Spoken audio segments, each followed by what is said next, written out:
A couple of weeks ago, while serving at Best Friends Day Center for Alzheimer's and dementia patients, when I came in the door, they assigned me a best friend just like they usually do. So I then went to the closet that contains the storybook that has a little bit about each patient at Best Friends, maybe their life story or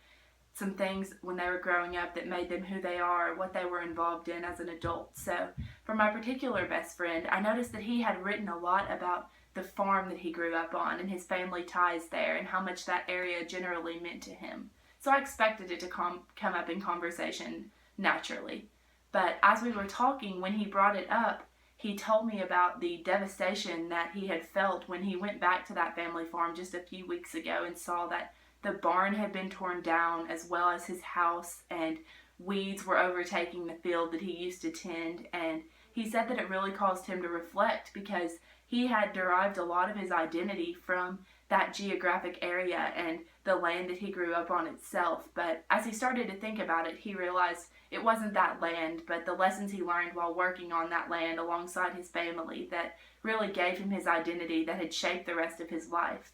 When I went home that day, I began to reflect and think about how many opportunities and shaping moments have come just from the geographic area in small town Kentucky that I grew up in, and how much I want to take those lessons with me as I continue the rest of my life, no matter where I end up. So it really made me think about identity itself and where that comes from and how we use that to shape our future. So I'm very excited that I got to experience learning this lesson at Best Friends, and as I continue to serve there, I hope that I learn many more lessons.